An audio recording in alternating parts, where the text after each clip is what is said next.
किसी गांव में हरिदास नाम का एक व्यक्ति रहता था जो फल बेचकर अपना गुजारा करता था। माता पिता बचपन में ही मृत्यु को प्राप्त हो चुके थे, लेकिन उसके लिए एक छोटा सा मकान छोड़ गए थे। उसके पिता भी फल बेचा करते थे, इसीलिए अपने पिता के काम को ही हरिदास ने आगे बढ़ाया। उसकी मां ज्वाला देवी की पूजा करती थी। मरने से पहले वो अपने पुत्र हरिदास को मां ज्वाला के हवाले कर गई और अपने बेटे से कह गई, बेटा, मेरे बाद तुम ज्वाला मां की पूजा कभी नहीं छोड़ना, यही तुम्हारी रक्षा करेंगी। मां के कहे अनुसार हरिदास अपने छोटे से मंदिर में मां ज्वाला की नित्य ज्योति जलाकर पूजा करके ही फल बेचने जाता था। जाने से पहले मां को एक फल चढ़ाना कभी नहीं भूलता। इस तरह वो मां की सेवा करता रहा, लेकिन एक समय हरिदास बहुत बीमार हो गया। इधर हरिदास बीमार होने के कारण फल बेचने नहीं जा पाया। जो कुछ था सारा पैसा बीमारी में खर्च हो गया। अब इतने भी पैसे नहीं थे कि मां की जोत के लिए घी और बाती ला सकता। हरिदास बड़ा दुखी था। वो मां के सम्मुख बैठकर रो रहा था और कह रहा था, हे मां ज्वाला, तू मेरा सब हाल जानती है। मैं लाचार हूं, मैं तेरी जोत कैसे चलाऊं? मेरे पास ना तो घी है, ना बाती, न चढ़ाने को चुनर और ना भोग। मैं क्या करूं? मां, मेरी कठिन परीक्षा मत लो, मैं इस काबिल नहीं हूं। जगजननी, तुम ही बताओ मां, मैं क्या करूं? तेरी जोत कैसे जलाऊं?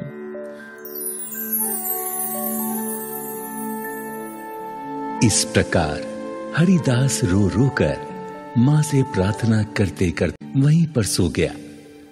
तभी मां ज्वाला ने चमत्कार दिखाया। मंदिर में रखे हुए दीपक में ज्योत प्रज्वलित हो गई। जब हरिदास की आंखें खुली तो वो हैरत में पड़ गया। मंदिर में ज्योत जल रही है और मां चुनर ओढ़कर मूर्ति रूप में मुस्कुरा रही हैं। हे मां, ये चमत्कार कैसा? बिना बाती ये ज्योत मेरे घर में जगमगा रही है। हे माता, तुम्हारी तस्वीर पर ये चुनर नहीं, ये कैसे संभव है? हाँ, मैं समझ गया मां, इस घर में तुम्हारा वास है। मेरी मां कहा करती थी, मां ज्वाला हमारे साथ हैं। हे जगदम्बे, ये सब कैसे हुआ मैं समझ नहीं पा रहा हूं। मैं तो बीमार था, तो फिर स्वस्थ कैसे हो गया मां? ये सब तेरी कृपा है मां, सब तेरी कृपा है। जब रात को हरिदास सो गया तब मां ज्वाला उसके सपने में आकर उसे दर्शन देती हैं और कहती हैं,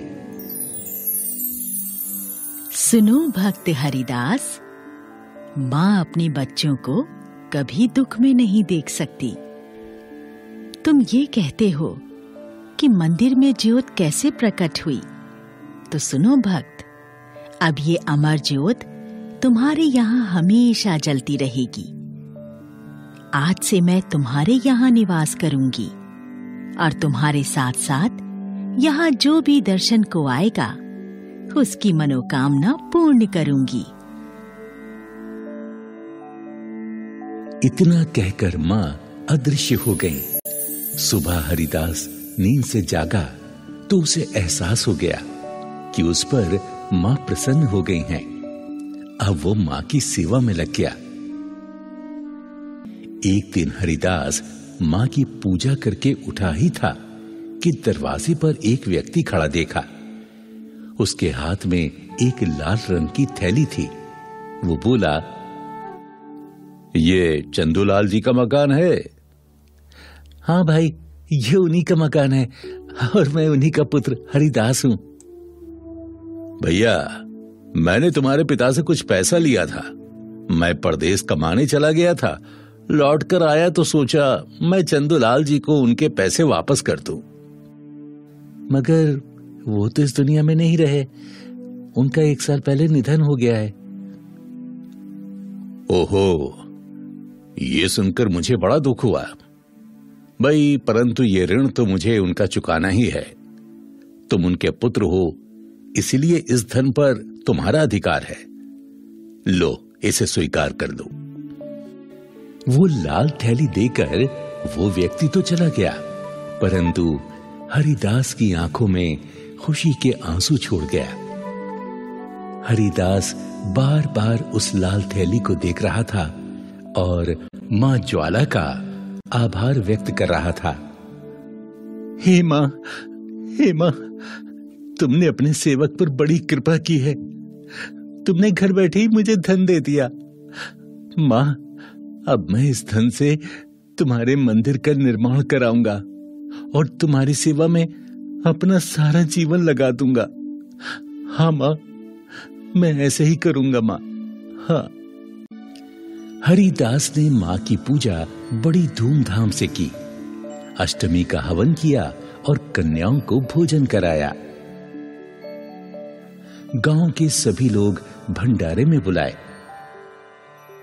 सभी लोग मां का प्रसाद ग्रहण कर रहे थे। तभी हरिदास ने कहा, भाइयों, जरा मेरी बात सुनो। मैंने ये निर्णय लिया है, मैं इस मकान को मां के हवाले करना चाहता हूं। अरे भैया, तुम कहना क्या चाहते हो? भाइयों, मैं यहां मां के मंदिर का निर्माण कराना चाहता हूं। मुझे आप सभी लोगों का सहयोग चाहिए। मैं आपसे पैसा या धन या चंदा नहीं मांग रहा हूं। इस मंदिर का निर्माण तो मेरी महामाई ज्वाला देवी स्वयं ही कराएंगी। मुझे मां पर पूरा विश्वास है। हरिदास ने मंदिर का निर्माण शुरू करा दिया। थोड़े ही दिनों में मंदिर पूर्ण रूप से बनकर तैयार हो गया।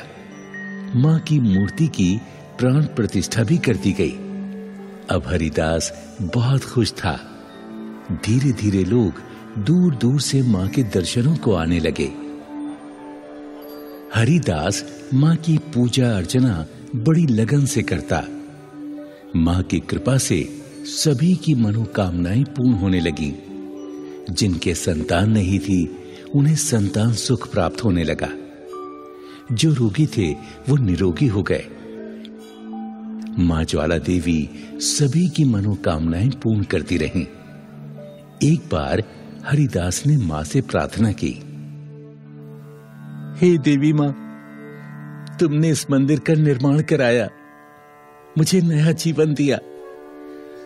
मेरी मां के बाद तुमने ही मुझे पल पल संभाला है। इसलिए अब मेरी यही इच्छा है कि एक बार आप मुझे दर्शन दें। मुझ पर कृपा करें मां, मुझ पर कृपा करें। मुझे एक बार अपने दर्शन दे दें मां, मुझे एक बार अपने दर्शन दे दें। प्रार्थना करके जब हरिदास सो रहा था, तभी ज्वाला माई ने उसे दर्शन दिया। इस बार मां 9 देवियों के साथ हरिदास को दर्शन देने आई और भक्त हरिदास से कहा,